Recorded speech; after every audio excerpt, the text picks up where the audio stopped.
প্রিয় দেশবাসী এবং বিপ্লবী ছাত্র জনতা, আপনারা জানেন যে ছাত্র জনতার ঐতিহাসিক গণ অভ্যুত্থানের মাধ্যমে 2024 সালের 5ই আগস্ট বাংলাদেশের মাটি থেকে মুজিববাদ নামক ফ্যাসিবাদী মতাদর্শের যে রাজনৈতিক দল আওয়ামী লীগকে বাংলাদেশের ছাত্র জনতা উৎখাত করেছিল। কিন্তু আমরা দুঃখের সাথে দেখছি যে এতদিন হয়ে যাওয়ার পরেও সেই আওয়ামী লীগের ব্যানারে আওয়ামী লীগের লোকেরা এই বাংলাদেশের মাটিতে এখনো মিছিল করার সাহস পায় এবং এই অন্তর্বর্তী সরকারের পক্ষ থেকে তেমন দৃশ্যমান উদ্যোগ নেওয়া হয়নি এই আওয়ামী লীগকে নিষিদ্ধ করার বা আওয়ামী লীগের বিচার কার্যক্রমকে দৃশ্যমান করার। আমরা 5ই আগস্টের পর থেকে ছাত্র জনতা বলে আসছি যে আওয়ামী লীগ কোনোভাবেই বাংলাদেশের মাটিতে রাজনীতি করার নৈতিক কোনো অধিকার রাখে না এবং তার আইনি বন্দোবস্তও করতে হবে।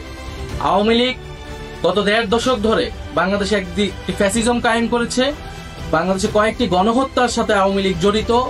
আমরা জানি পিলখানা হত্যাকাণ্ড থেকে শুরু করে হেফাজতের শাপলা হত্যাকাণ্ড, মোদী বিরোধী আন্দোলনের হত্যাকাণ্ড এবং সর্বশেষ জুলাই আন্দোলনের হত্যাকাণ্ড। এছাড়া বিরোধী রাজনৈতিক লোকেরা গুম খুনের ক্রসফায়ারের শিকার হয়েছে। এই সব কিছুর বিচারের জন্যই কিন্তু এই গণ অভ্যুত্থান হয়েছিল।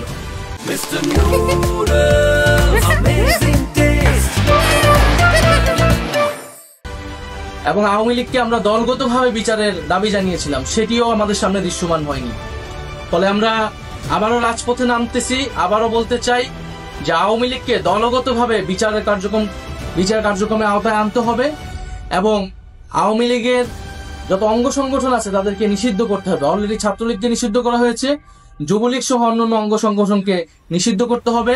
বিচার চলাকালীন তার নিবন্ধন বাতিল করতে হবে এবং রাজনৈতিক সাংগঠনিক কার্যক্রম নিষিদ্ধ করে আইন বাস্তবায়ন করতে হবে। সেই উদ্দেশ্যে আগামীকাল 2রা মে বাদ জুমা জাতীয় নাগরিক পার্টি ঢাকা মহানগরীর উদ্যোগে বায়তুল মোকাররমের দক্ষিণ গেটে একটি বিক্ষোভ সমাবেশের আয়োজন করা হচ্ছে। আপনারা দলে দলে সেই বিক্ষোভ সমাবেশে যোগদান করুন এবং গণ অভ্যুত্থানের যে আমাদের প্রতিশ্রুতি ছিল যে একটি ফ্যাসিস্ট মুক্ত বাংলাদেশ তৈরি করা, ফ্যাসিজমকে আর কখনোই বাংলার মাটিতে জায়গা করতে না দেওয়া এবং আওয়ামী লীগের যে গণহত্যা যে অপরাধ তারা করেছে সেই সকল কিছুর বিচার নিশ্চিত করা, এই সবকিছু আমাদের জুলাই আন্দোলনের প্রতিশ্রুতি এবং আমাদের শহীদদের প্রতি আমাদের প্রতিশ্রুতি। সেই প্রতিশ্রুতি রক্ষার্থে আগামীকাল দেখা হবে বিক্ষোভ সমাবেশে। ইনকিলাব জিন্দাবাদ।